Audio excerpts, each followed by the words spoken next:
Well, I'm sitting here in the Barber Bus with my good friend Mark Merchant, fantastic ventriloquist. We've known each other. That's what you told me to say. Well, it was written right on the cue card that's right out of the camera. Yeah. Mark and I have been friends for many, many years. We've both been in the same business, but rarely do we get a chance to be in the same place at the same time. At the same time, and both working and not at a ventriloquist convention, because any ventriloquist working at the ventriloquist convention doesn't have a gig that week. That's probably true. I think so.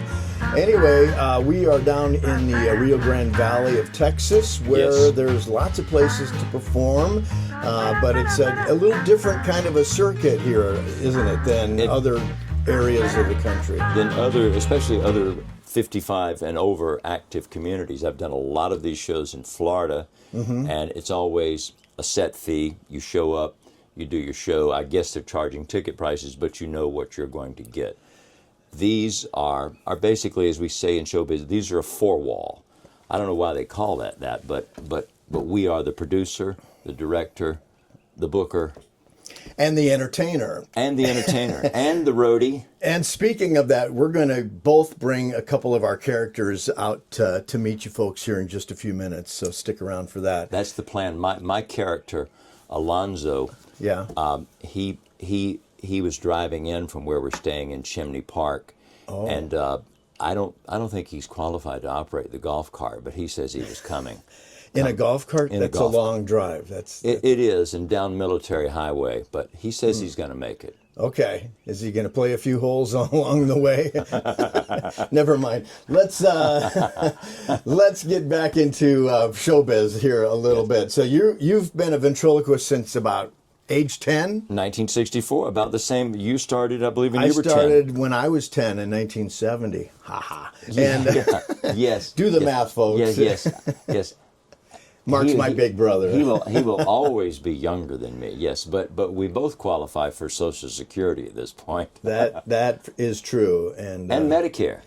Yes, and some good senior discounts at times as well. Yes. You eat the early bird meal at BJ's. Of course, you have to be there. We need to get there pretty soon. Well, let's explain. The Rio Grande Valley has a lot of little RV resorts, community parks, and things where people come down. They call them winter Texans. Right. Most of them live up north somewhere during the summer, and then they'll come down here during the winter because it's kind of like summer here in the wintertime. And they want to be called winter Texans. The ones who go to Florida are called snowbirds. But the first time I worked down here, I referred to these people as snowbirds, and these are winter Texans. Good advice. I better write that down because I would have done that. Yeah. I didn't know there was a difference. Yeah, and I thought the snowbirds also go to Arizona too, don't they? Maybe they do, but do they call themselves snowbirds there? Or do they call themselves winter zonans?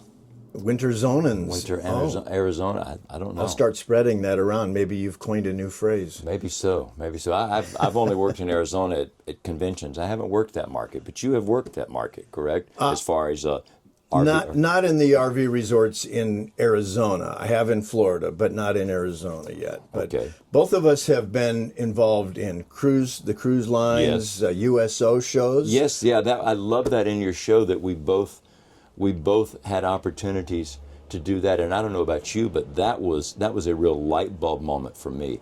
When I did those USO shows, I thought, this is what I'm going to do. I went to college, got degrees, but I kept that on the back burner. I'm going to do this. What did you study in college? Broadcast journalism. Me too. Yes. Do you play drums? I do not. Okay. I play the piano, not well. Oh, well, that's good. But journalism... Did you have the same problem I did at journalism? Because you're an imaginative person like myself. Right. I did great in feature writing because I just made up stuff. I got A's, and then some professors said, Mr. Merchant, you're not researching the news. You're just making it up. That's not journalism. But I was ahead of my time. Yeah, because today it's all made up. Correct. That's funny. I think I did the same thing. Most of the things that I created and did were made up or about my act. I used my my ventriloquist figure Freddy in a lot of my videos when I was in journalism. But that led to some work for me because one of my professors was an amateur ventriloquist, and he was approached by the USO to host and perform in a USO tour. And he said, well, I'm not really that kind of a performer, but I have a student who's pretty good. And so he recommended me, and I flew out and auditioned and got that job at the age of 20. I was 20 years old when I did that. I was 18. I was 18, and I got the job from college as well. I was working at the college radio station, WRAS FM 88.5. And, you know, you worked... I was working college radio, too. So, let's see, WMMR. We broadcast out to the dormitories. So during the day, only dirty socks in the corner were listening.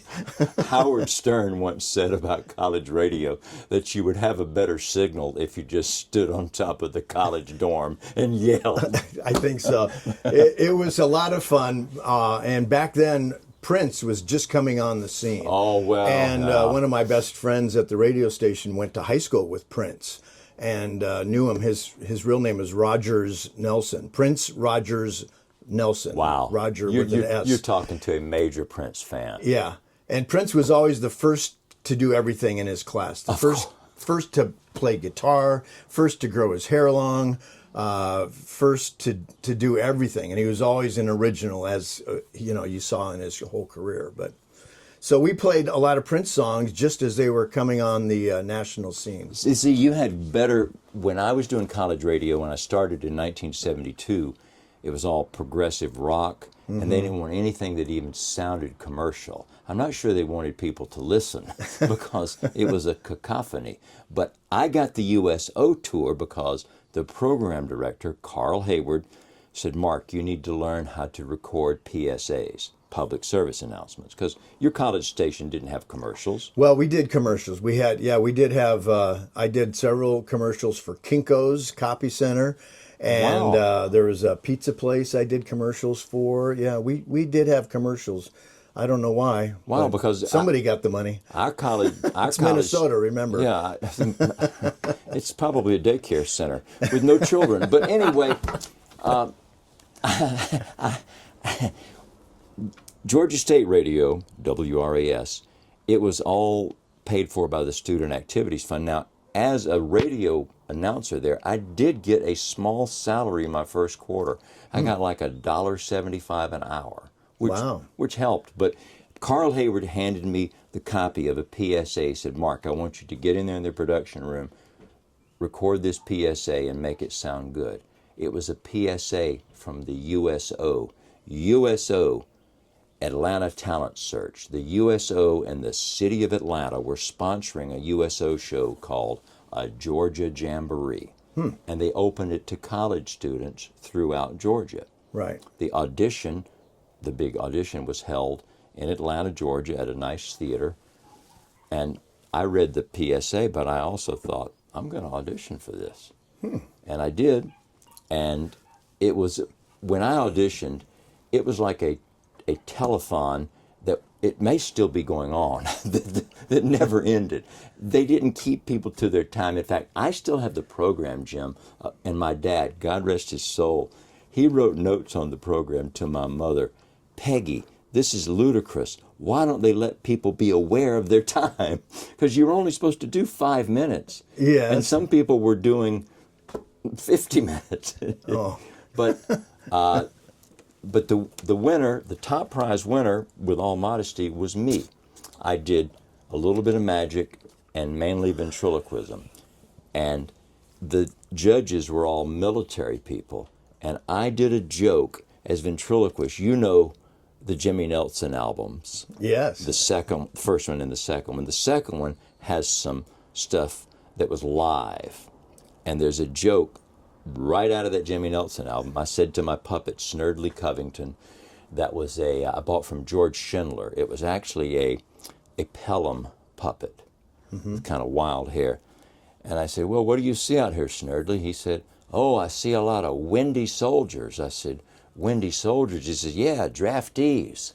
that creased the place. and then I did the rest of my stuff. I mean, I remember I told my girlfriend at the time, I said, I think I'm missing a great opportunity here because I didn't prepare like I wanted to. But thank you, God. So you owe your career to Jimmy Nelson. Well, but don't we all? Don't we all? Yes. Did you have a Danny-O day when you were a kid? I got it for Christmas when I was 10 years old. Exactly. Same thing for me, too. I still have him. I still have the record. His daughter, his youngest daughter, Elizabeth Chambers. Hi, Elizabeth, if you're listening and watching. She lives in Florida, in Sarasota. She and her husband came to see me at a country club gig I did in Sarasota and sent a nice note. Aww. Hi, Mark. I am the daughter of Jimmy Nelson. He and my mother spoke very highly of you. That's so nice. To see them in the show. Jimmy and Betty. Yeah. Oh, yeah. I've met them both and several times at the convention, and they're just so nice and encouraging. And Jimmy, I was the same. I got the Danny O'Day doll for Christmas, but I didn't get the record album.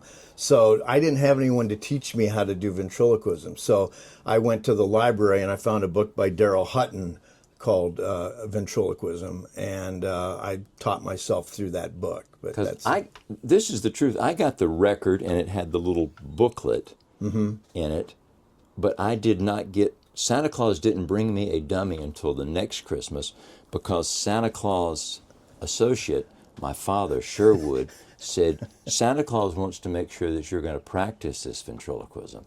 So I was doing all the stuff from the record. The boy bought a basketball. Many men make money. And so I was either doing it with, like, as you say, a naked puppet, or then I started using my brother and sister as part of my act. Yeah. They can't be here today because they're in the shop being repaired. Okay. By Tim Selberg. Yeah. I understand. Yeah. They'll be back. I don't know. Someday, but they'll look better than ever. I love you, Tim. Thanks for the puppets you made. You have some. You have a Selberg figure, don't you? I have actually 4 Selberg figures. I have a male that he custom made for me, who was originally Snerdley Covington, but then when I opened for Freddie Fender in Reno, Freddie Fender said, "That's a stupid name. Why don't you call him something else?" And I said, well, I've always thought of calling him Sherwood, because that's my dad's name. It's my middle name, and he's made of wood, Sherwood. And he said, from now on, if you work with me, he is Sherwood. So he became Sherwood. Wow. And then I bought from Tom Mullica, a great magician. Yeah. He did Vent for a while. He had a Selberg baby puppet, which was one of the first ones he made. I still have that puppet. And then I also got Tim to craft a duplicate Sherwood, but I had him painted to be African American. Both iterations of Sherwood or Alonzo have gone through racial changes. They've been transracial. Several times. And I also have a very unique puppet that Tim Selberg crafted for me, which was an idea from a magician friend of mine, Jody Barron. It's a talking bar stool. I don't know if you've ever seen me use that or not. I have not, but I've heard about it, yes. It's a very cool, very heavy puppet, which when you've got a residency one place, you can bring it. But when you're doing these kind of shows, I would have to be setting up for our show tonight, right now. You know, we are talking about ventriloquism right now, but on this channel, we talk about RV life, traveling on the road. Melanie and I are newlyweds, so to speak. 6 years coming up, but we're a blended family. So we talk about blended families and things like that and life on the road. But a lot of performers think this is this is what they would love to do, get out and tour and travel. And both of us have done it throughout our whole career. What would you say to a young ventriloquist starting out today? Would you encourage them? Would you discourage them?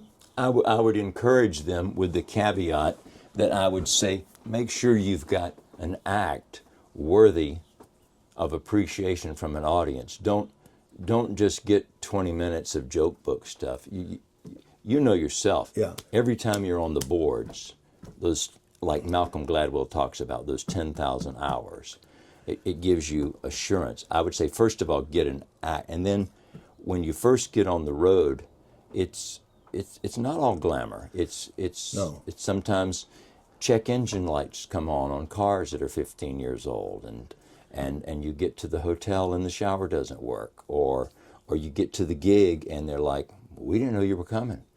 All of these things have happened to me, and it's true, and they will happen to anybody who's on the road. So you just have to kind of laugh it off and say, well, here it is. Right. One of those things that I knew was going to happen one day. Yep. But you're so right about making sure you've got your act together. But I found that actually being on the road and doing shows, because I did the college circuit for 10 years. And you were the best at it. I was out every day, and that really hones you.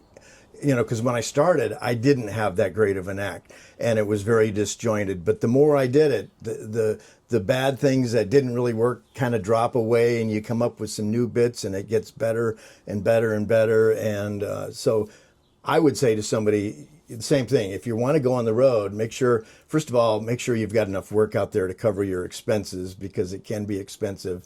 But listen to yourself. Maybe record your shows. Absolutely. Because you might say something in the show that was hilarious, that was off the cuff, and then by the end of the show you'll say, what was it that I said? Yes. And you also might say something in the show that will get misconstrued. Someone will say, they will think you heard something else. They heard something else, and you will say, I didn't say that.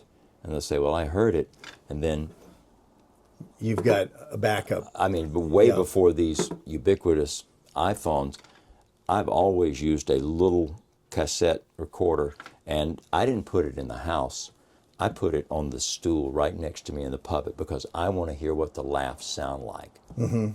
So, yeah, I had an incident on a cruise one time where my lady puppet, Zelda Rose, said a phrase in Yiddish, and she's kind of portrayed like she may or may not be a Jewish character, but I don't do a lot of ethnic kind of thing. But she said a word in Yiddish, and I said, wow. I said, I didn't know you spoke Yiddish. And she said, yes, I just up and learned it. Now that's a Southern phrase. I just up and learned it.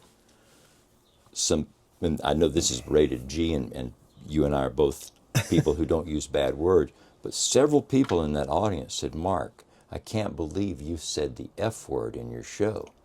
And I said, oh, I didn't. And they said, no, I heard Zelda say, I just I just up and learned it.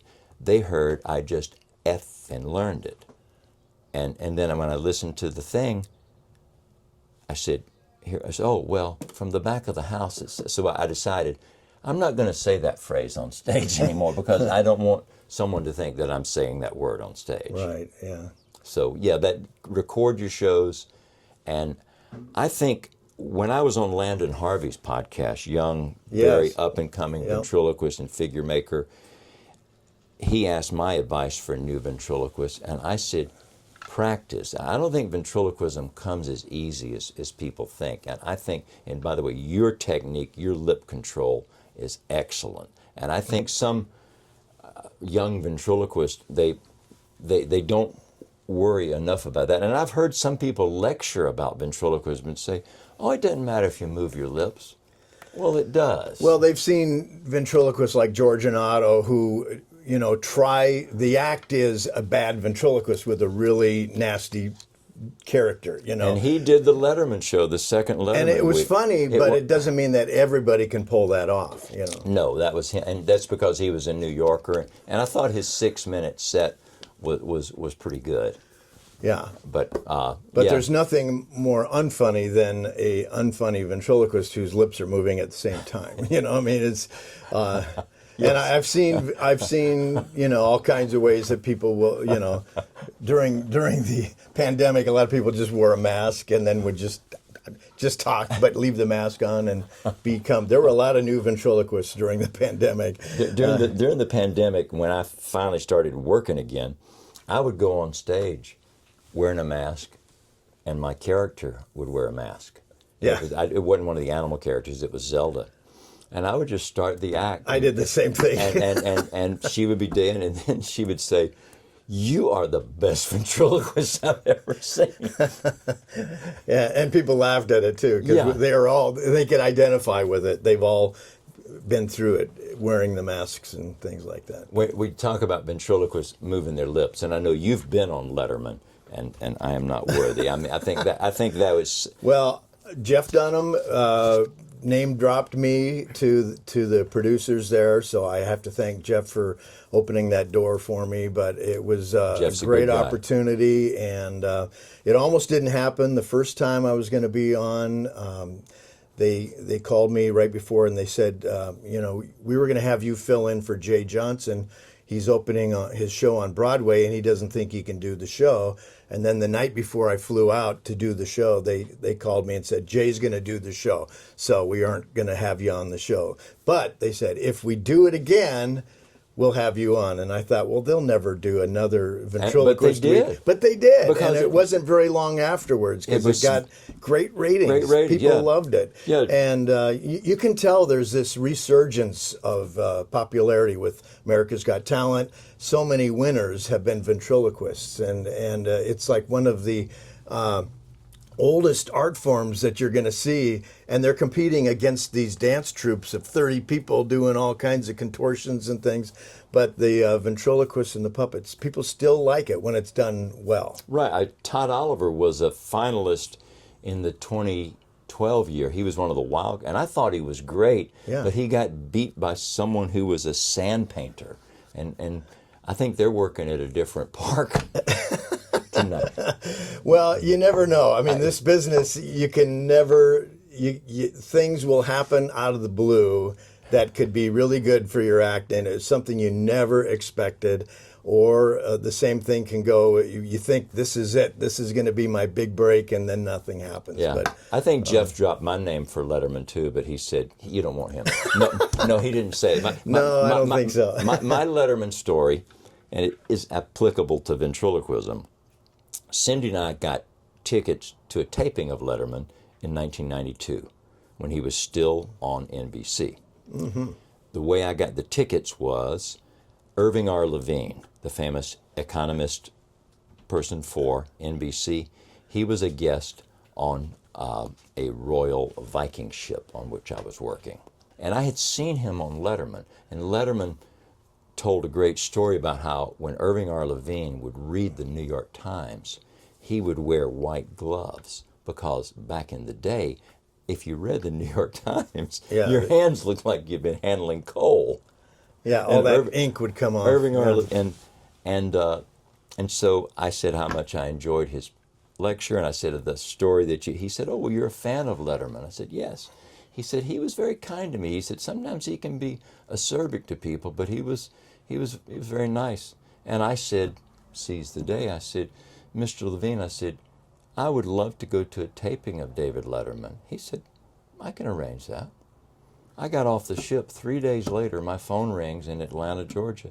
I answered the phone. This is Irving R. Levine. May I speak to Mark Merchant? Yes, sir, Mr. Levine. This is Mark Merchant. Hey, Mark, would you like to go to a Letterman taping next week? They tape on these days. Which day would you like to go? I said, how about Wednesday? He goes, perfect. He goes, the taping is at this time. He goes, this was at 30 Rock when it was at NBC. Right. He said, be there at such and such a time. Go to the thing. He said, mention my name. He said, a ticket for you and your wife will be there. So Cindy took off a day from school. It was registration. I had to provoke her. I said, Cindy, this is a lifetime great fun thing. So got our tickets, and I heard somebody who, we were in the kind of the VIP line, because I guess I knew Irving R. Levine, and someone whispered, when Dave comes out, he kind of does an audience warm-up, and he always asks anybody who's got any questions, and he'll probably talk to you. Well, I heard that. So Dave came out and talked for less than 2 minutes. He said, first of all, there are no prizes. He said, we're going to have a good time tonight. Then he said, does anyone have any questions? Of course, I'm raising my hand, and he called on me. And I know one reason he called on me is I was wearing a coat and tie. Dave used to talk about guests like, thanks for dressing up, if they were kind of, so, and plus Cindy's a very pretty girl. He said, you, right there with the big mouth. And I said, Dave, have you ever had a ventriloquist on your show? He says, no, but why do I get the feeling that tonight's the night? And then I got up out of my seat in the theater. I had my VHS demo tape, no DVDs then. I went down the 3 levels, the steps, and I said, Dave, I think you're the best thing on American television. I hope you'll take a look at this. I would love to be on your show. And he's looking at my DVD and he says, well, because my name is on it, he says, well, Mark, I think things are going to work out fine for you if you'll just get over this shyness. Yeah. And so then the music started, and of course I'm starstruck. I sit back down, music, and what is the first thing Dave Letterman says into the camera? Are you like me? Do you like ventriloquism? Big laugh from the studio audience. Right. He goes, only moments ago we had a gentleman in the audience audition for us. And then the camera was on Cindy and I. And then the camera was back on Dave, and Dave said, that's either him or the dummy. Yeah. And the camera was on me again. And so then the show started, and then after the monologue, they did viewer mail. And one of the viewer mail things was, Dave, we know you like dogs. Do you ever take your dog with you to the hardware store? Because we see people take their dog to the hardware store. And Dave said, no, I don't take my dog, but I sometimes take a companion. And he did that thing, which meant it would dissolve into a video piece. And there's a set, and there's Dave in line at a fake hardware store, and he's got a bunny rabbit hand puppet like Captain Kangaroo used to have. No mouth movement, just the head. And he's got a tube of caulk in his hand. And he says, well, what kind of caulk should we get? And he's going, horrible ventriloquist. He's going, you better get the silicone kind. The other kind will crack. He said, well, we don't want crack. Yeah, don't get the kind that cracks. And the people in the set are kind of looking at him, and there's no laugh from the studio audience. And Dave starts drumming the desk, and he goes, what'd I tell you, Paul? Dead silence. And then he looks at the audience. He goes, that's in answer to the earlier question. How come you never have any ventriloquists on your show? Oh, man. And Cindy said to me, my wife, she said, do you think they put that in because of the... I said, no, that was planned, that viewer mail segment. I said, that's just how good Dave was. It was just good timing, and he saw the opportunity there to turn that into a callback joke later. And it worked. And so if you watched my promo tape for years, it had David Letterman go, are you like me? Do you like ventriloquism? And it showed the little thing, me. It's either him or the dummy. And then it showed me coming through the curtains on stage at John Esquaga's Nugget in Reno, where I was opening for someone. And people would see that and said, well, you've done the Letterman Show. Yeah. Well, not really, but... Well, you did in your own unique way. But... yeah. I did get an autographed picture that probably he I think the very first ventriloquist that I heard of going on Letterman was Spencer Horseman. Absolutely. When he was 12 years old. I saw. He's an illusionist now, right? Yes, he's got his own club in Baltimore, and he does escapes, and it's like a nightclub. But he was about 12 when he did Letterman, I think, and I was at a college show up in Silver Lake near Baltimore, and he came on and did about 15 minutes in my show. I asked him to come and perform a little bit, so he got to come on stage and very nice perform for that. Yeah, and then later on, I got to know members of his family and things like that. But he was a nice young man, and Letterman had him on, and I think he did great. But then no ventriloquist for a long time. You know who also was on a brief Letterman thing? John Pizzi. Oh, there was a thing where Letterman was talking with, he was like, my breakfast with a group of magicians in New York, and Pizzi does a little bit of magic too. And so Pizzi's there, and he's talking about, he did a show, and some boxer, I think it might have been Larry Holmes, was in the audience, and Pizzi said that Larry Holmes got mad, and so then they went to a video piece, and it had Larry Holmes like acting like he was smashing one of Pizzi's puppets. Okay. So The audience loved it. Speaking of puppets, we should bring out our couple of our characters and talk about them. Shall we do that? Absolutely. We're going to take a little magical edit right now, and then we'll be back with two of our puppets. A word from our sponsor. Yes. So, for those of you just watching who don't know a lot about ventriloquism, every year we have a Ventriloquist Convention. And typically there's maybe 500 to 600 ventriloquists and their characters that come from all over the world. This year is the 50th anniversary, right. And they're expecting maybe 1,000 people to show up from all over the world with their figures. It's one of the strangest conventions you'll ever see, but it's so much fun. It is fun, and people who, like you and I, who make a living doing this, yeah, we're proud of being ventriloquists. Yeah, we have a good time. But I can occasionally put Alonzo down, and you can occasionally put Freddy down. Yeah. He puts me down all the time. No, I don't. No. Okay. But there's some people at that convention who can't go anywhere without little Johnny. Yeah, well, I've walked by some of the rooms, and you can hear them having a conversation by themselves in the room, too. But maybe they're just rehearsing. I don't know. Yeah, I think this year they've combined the Ventriloquist Convention with the American Schizophrenic Convention. So anyone who is everyone will be there. You'll hear all kinds of jokes about it. And it's a wide variety of types of entertainers and people that do ventriloquism. We've got gospel ventriloquism. We've got nightclub comedians. We've got farmers. We've got dancers. You can almost touch the genre of entertainment, and you're going to find somebody that uses ventriloquism or puppetry. They don't all do it well, and that's the purpose of having the convention, is for the professionals to come in and give workshops and try to help the up-and-coming ventriloquists. And of course, Darcy Lynn brought a lot of attention to the art form when she was on America's Got Talent. So we were getting a lot of young girls coming in. Hey, look, it's Melanie. My wife Melanie came back. What did you find at the farmer's market? Pineapple. Oh, good. Oh, you're another young-looking girl. No peppers? No peppers. Oh. They were, sorry. That's no all right. peppers. Okay. Thank you. Pears and apples and zucchini and good stuff. Get any sawdust? No sawdust. Okay. No sawdust. Do you notice on Alonzo is actually using Sherwood's body, because Alonzo's hand, two of his fingers got knocked off by Delta. And Oh, wow. Ooh. Yeah. Change of color there. Ebony and ivory. My hand is a lot whiter than the rest of me.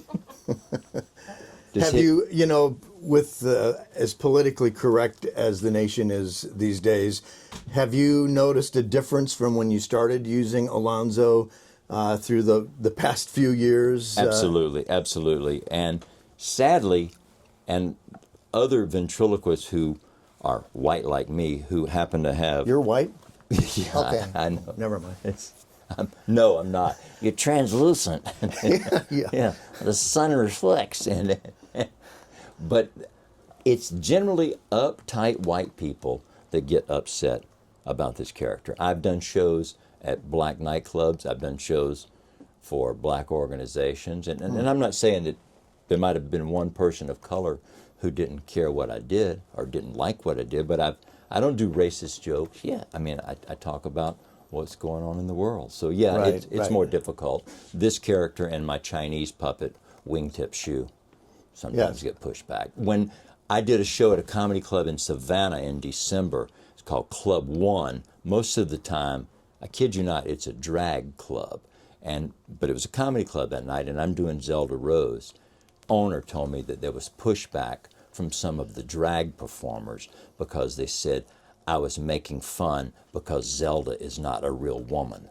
And I said to one of the drag performers, and neither are you. Oh, man. I don't know when I'll be back there, but I don't really care. Oh, it's tough, but I think that people just need to laugh, though. I think What are you that's so looking at? important. Huh? What are you looking at? You staring I at don't me. know. Which way am I looking? You're looking over there. Okay. Look over there. Okay. All right. How do you control me? I don't know. Okay. Yeah, that's one of the secrets of. It's not really a secret, but Is his head attached to the? no. To, Well, it can sit. It can sit there without me holding it up like this. See, Freddy, sleep. sleep. Oh, hello. Okay, he's back, and so he can, he can spin his head all the way around. Exorcist. Yeah. And I don't know. Maybe do we break the illusion? Should we show? I'm wondering what Freddy's head would look like on Alonzo, and Oh. Alonzo's head would look like on Freddy. Should we try it? Why not? You want to switch heads? Oh, yeah. Okay. Yeah. This is gonna hurt. I don't know what's. Ow! Ow! Okay, there's Freddy's head. See, he's got the controls there. Oh. Now, Alonzo, this is a Selbert. These are very unique. Yeah, don't try this at home, kids. All right. And look, you've got a thing on the bottom for like a Hello. Hi there. I am Alonzo, running for president. I don't want to get the. The suit kind of changes the yeah, character this a little is bit. this doesn't is it? absolutely. Is it not fitting in there? Oh no, yeah, but this is absolutely a. I love it. I can Craig tell. I can tell by the. He looks like a linebacker. Yeah. If you put his head down low, up high. Yeah. Yeah, The body in that one is a little more shallow than. Do you have? I've got chamois along the top of his neck to keep it from. Wow, he's like a composite, huh? Yes. He is. Yeah. But aren't we all? Yes. Yeah. Okay. There you go, folks. You got to see something. Ebony and ivory. Go together in Perfect harmony. Oh, we're going to get kicked out of the ventriloquist union for this. Yeah, I think so. Yeah, Paul Winchell's rolling over in his grave right now. Oh, man. Did you read his autobiography, Winch? No, I did not. I have not. But I'm a huge Paul Winchell Me fan. too, me too. Paul Winchell, Jimmy Nelson, Sherry Lewis, and Edgar Bergen were my four heroes when I was a little kid. But, of course, I also liked Senior Wences, all the greats, And then when I started, just like you, we didn't have the internet. We didn't have YouTube to see other performers. I grew up in South Dakota. I didn't know anybody that did ventriloquism, let alone show business, until I met my very first performer, ventriloquist, Grover Rui and Sunshine. Grover Rui performed on tour a lot. He was an older man, and his right hand, which he controlled the characters with, he was missing several fingers because he had a woodshop accident. And so he found that with ventriloquism, he could hide his hand inside the character and nobody noticed. But he was the very first ventriloquist I met personally. On television, Aaron Williams. Aaron and Freddie. Oh, Freddie. And that's where Freddie got his name, was because I watched Aaron and Freddie, and I remember they were on the Scoey Mitchell show. And I recorded it with my cassette recorder and practiced with his act. I was like 10 or 11 years old, and I'm doing jokes about his girlfriend and stuff, and it was like probably not appropriate for a kid my age. But that's where I learned Aaron and Freddie, yeah. He was at the convention probably about 10 years ago. He's 80. When I was working in Atlantic City in a review show, Resorts International, in the cabaret, in the Superstar Theater, one time Dionne Warwick was performing, and her opening act was Aaron and Willie, Aaron and Freddie, who also was a police officer. Yes. And that, like an adjunct police officer. And he was nice enough to come and see my show. He gave me some advice. He said, hold your character closer to you. But I just loved, and his telephone bit was great with the distant voice and and his puppet Freddie, he was just Freddie would look at a girl and say, "Hey, Sugar Booger," he called him Sugar Booger. Hey, and he said, "No, you misconstrued it. You're not gonna construe me, no." Yeah, and that reminds me of Willie Tyler and Lester. I got to see them in Lake Tahoe once, and we slipped a note backstage just saying I'm a ventriloquist in the audience, and he introduced me during his show. Wow. And then he came down after his set, and we sat and talked for about 20 minutes. Very, very nice, and I'm so looking forward to seeing Willie again at the convention this year. He'll be coming out and performing, and I'm emceeing, I think, the Friday night show. I thought you were emceeing the Thursday night. Maybe you're emceeing. Maybe it is the Thursday night show. That's the night I'm going to be there. I'm combining the Vent Convention this year with the Saab Owners Convention, which is in Huntsville. Okay. So, I mean, people who drive Saabs are also a deeply disturbed group of individuals. So, okay. I'll be on my medication. But my Willie Tyler story, and he is great. I've been a fan forever. I've been working on ships not quite a year. I took a few weeks off, and I seeked my fame and fortune. Went to California, performed open mic at the Comedy Store, did pretty well. 2 nights later, I went to the Laugh Stop in Newport Beach, California. The headliner was Willie Tyler and Lester. Wow. The opening act, Jay Leno. They had 2 shows. I sat through both of them. Jay Leno knocked me out, man. I was unfamiliar with him. Just a great comedian. And Willie Tyler, like you, I gave a note to this was a comedy club. I said, "Hi, I'm a ventriloquist. I would really like to say hi to Willie Tyler. Would you?" And he came out from the back of the Laugh Stop. And I said, "Hey, Mr. Tyler, I'm Mark Merchant." He said, "Call me Willie." Just such a nice guy. And he asked how long I had been a vent, and I said how much I enjoyed your set. And I said, "May I have an autographed picture?" This is 1979. Yeah, he went back. He had a 8x10 black and white, and he said, "Do you have a picture for me?" Willie Tyler asked me, and I did have one. I didn't have it like thinking to give to him. I thought, I'll give it to the booker at the Laugh Stop. I'm sure they'll want to book me next week. 24 years old. Yes. They're crazy. Yeah. But the puppet, you've probably seen me with this puppet. I had a puppet made by Steve Whitmire, who went on to voice Kermit the Frog. Oh. It's a big gorilla puppet. Great black gorilla puppet named JoJo. I won the senior contest in 1979 with JoJo. And so when I went to the Laugh Stop, the only picture I had a headshot, and it was professional, was of me and this big black gorilla. And he said, "Hey, cool character. What's his name?" I said, "JoJo. He's a gorilla." He said, "Oh, great." And I said, "To the best ventriloquist out there, Willie Tyler, thank you, Mark Merchant and JoJo." I said, "Hey, man, that's really good." So about that time, Jay Leno walked over. It was between the 2 shows. And Jay said, "Hey," shook his hand, "Hey, fellow thespian, how you doing, man? Good to see you. Hey, Jay, what's going on?" And Jay turned to me, and he's a 100% nice guy to me, always has been. He said, "Hey, I'm Jay Leno." I said, "Hey, Mr. Leno, great set. I really enjoyed your material, great comic, and what you got here?" I said, "Oh, Willie was nice enough to give me." I don't know if you can hear your rides leaving. Yeah. Sorry. Yeah. That's a train going by, folks. That's Southwest Airlines taking off. Oh, is that what it is? Sorry. Yeah. I interrupted your. It's all about timing. So. Yeah, no, so that's perfect. So Jay said, "What's that?" I said, "Well, Willie gave me a picture." And so Willie has the picture, and this is a absolutely true story. Willie has a picture of Mark Merchant, 23-year-old Mark Merchant, and this big black gorilla puppet. And Jay's looking at that, and Willie Tyler said, "That's a picture of me when I was a baby." Yeah. See, and today they'd be all over that.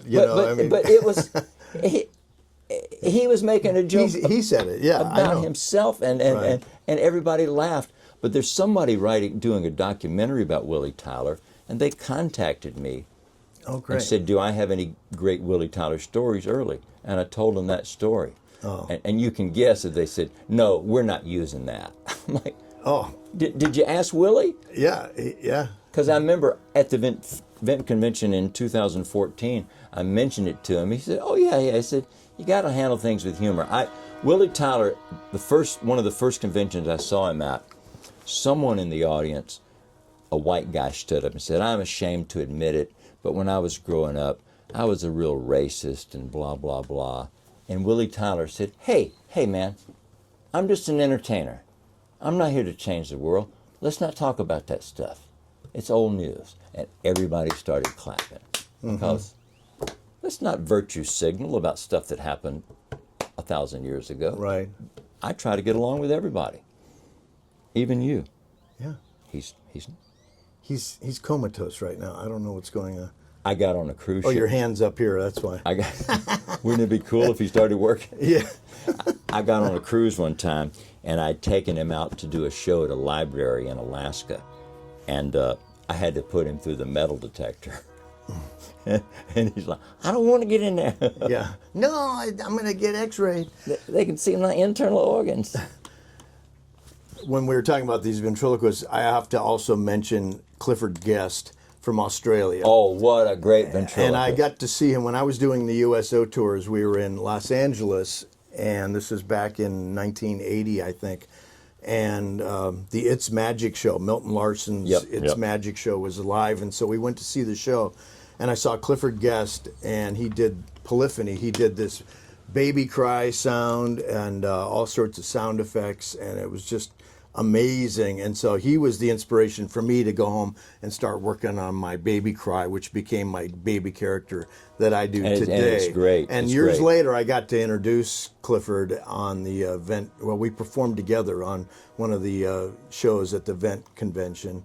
And I told him that he was, one of my heroes as a kid, and he was very humble about it. But it was he was a highlight. And that same show, I saw illusionist Lance Burton perform his Dove Act with the candles, and shortly after that, he was on the Tonight Show with Johnny Carson.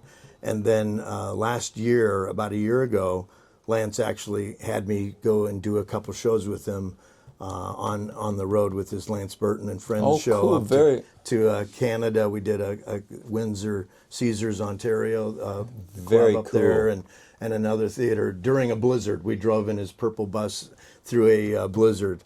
And You're lucky to be alive. I loved being on that bus, and I thought, someday I'm going to have a bus. And this is more of a motor coach than a bus, but it is a bus. But Lance was a huge inspiration to me as well, and such a nice guy. Yeah, this is a great. I saw Clifford Guest at an IBM, International Brotherhood of Magicians Convention in 1969 in Cincinnati. Wow. That was also had a small ventriloquist convention because it's in Cincinnati. Right. And W.S. Berger, who was a very old man then, and I entered the Magicians Convention and won. The top prize is the junior magician with the manipulation act. And then I took my puppet in, but I really should have focused on the magic. A ventriloquist, you might know Jerry Goodspeed. Yeah. He won a prize at that convention. He won a Jack Coates figure. I think I was there. I think I remember seeing that, yeah. Which he still Wow. has.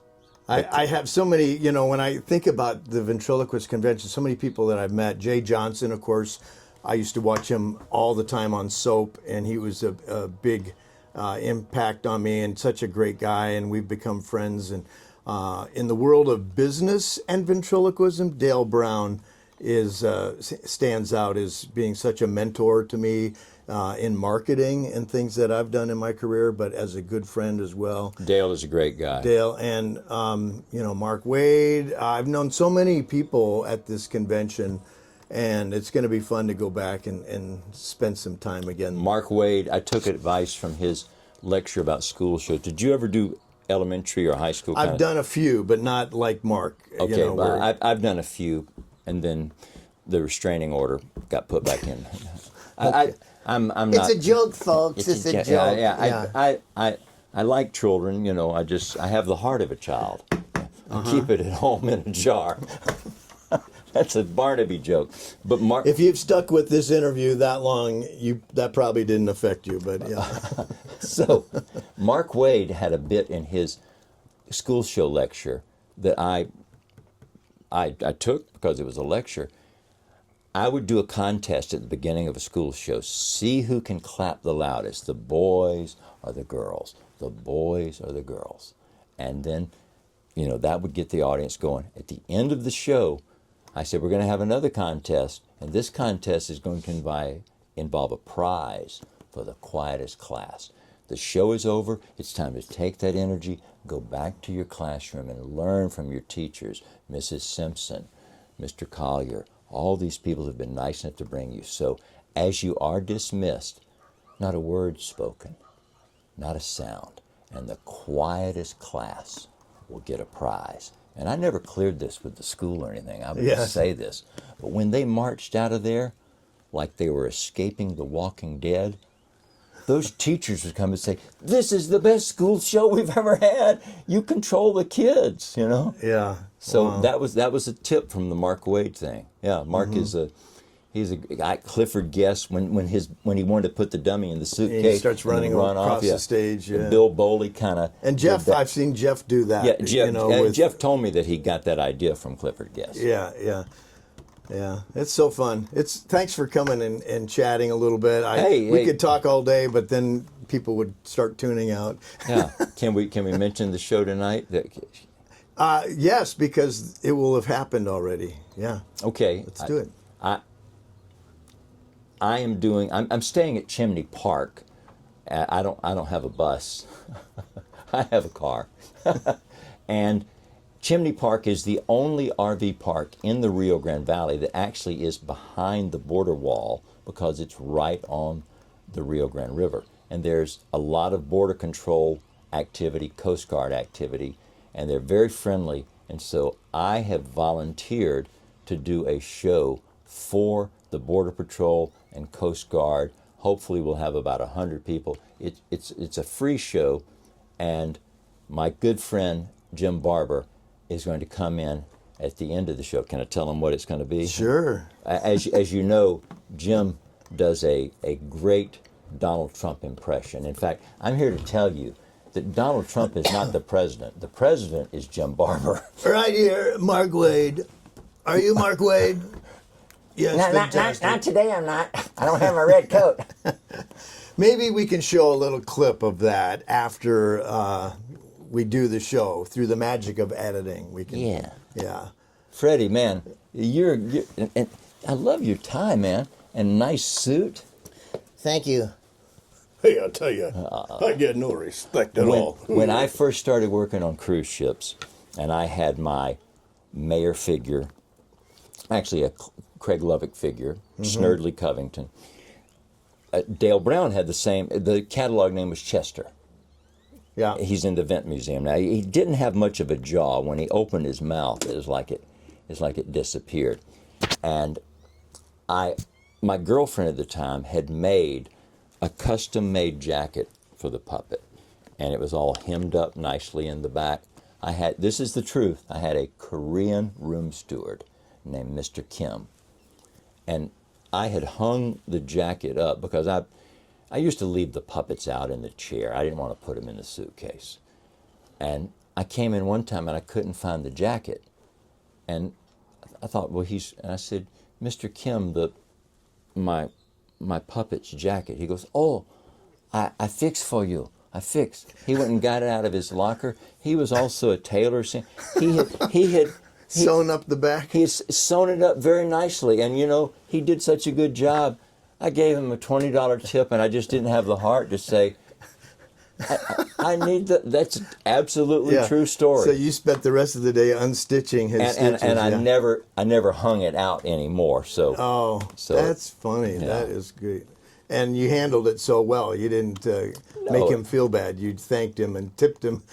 Have you ever met I'm sure you've met some people who kind of have a fear of puppets? Occasionally, but not too often. But it has happened. You never tormented any of them? I have a feeling you did. Okay, so the one time, this was on a Royal Viking ship, 1983. Oh, yeah. The room attendant was a beautiful Norwegian lady named Birgit. And when she came in to introduce herself, "Hi, I'm your room stewardess," And I said, I'm Mark. I'm a low-maintenance entertainer. And she says, oh, my gosh.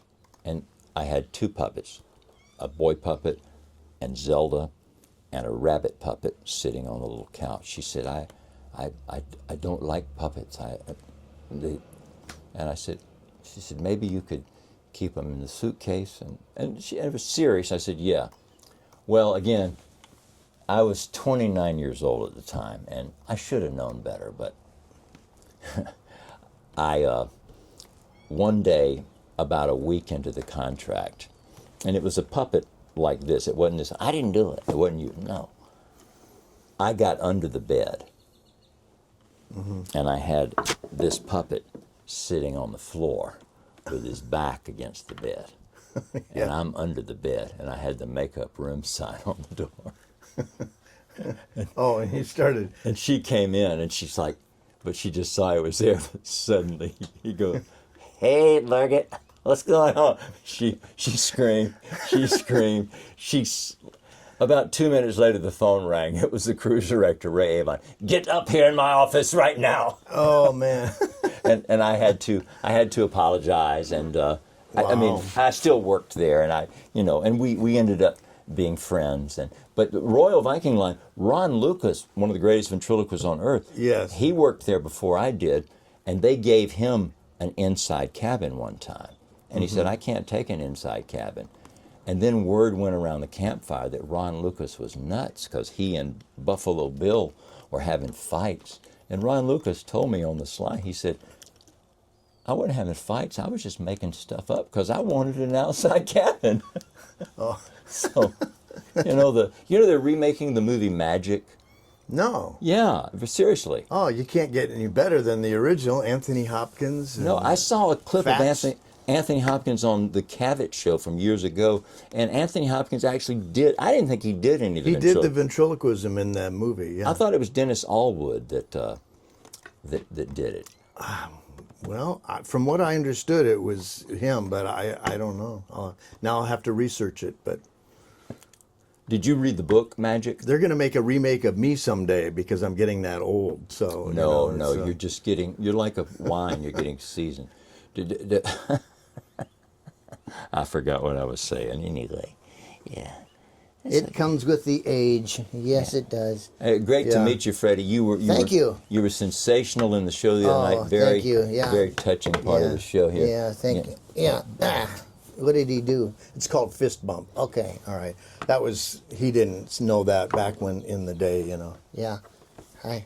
Hey, Alonzo. Hey, Freddie. Hi. Yeah. Yeah. You want to go get something to eat later? Yeah. Where do you want to eat? How about that burger place, Wood Chips? Wood Chips. Yeah. Wood Chills. Yeah. Chips. Wood Chips. Chips. Chip. Can you go to a place that doesn't have the consonant in it? Or a vowel? You got to move your vowels every day, or you'll get consonnated, all right? Okay, there you go. And on that, we're going to say goodbye, folks. Thanks so much for watching. Thanks to the Barber Bus for inviting me, my escort. Where can they find you online, Mark? MarkMerchant.com. We'll put a link in the description below. Or my Facebook, Mark Sherwood Merchant. And please don't unfriend me.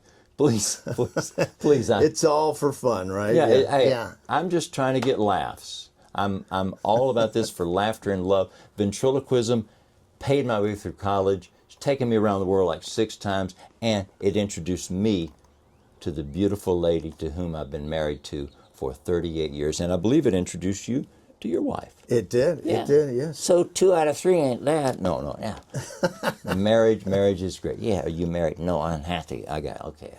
I love being married, and I love being on this bus, and I'm never leaving. Actually, I'm trading the bus for the sod. The couch does fold out into a bed, or I can put you in a suitcase over there too.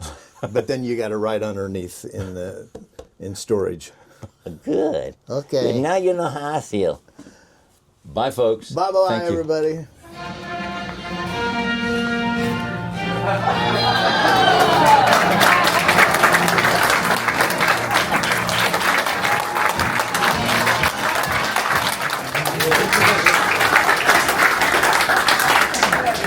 I feel like I'm at a rally right here. Thousands thousands of people inside the room. Fake news in the background. It's great being here. It's my honor to be with the men and women of the U.S. Border Patrol. You do such a fantastic job. We're so very proud of you. Keeping America safe. No bad bunnies. We don't want any bad bunnies coming in. Just the good bunnies, like Bugs and the Easter Bunny and all of that. Thank you so much. Ba-da-ba-da-ba-da.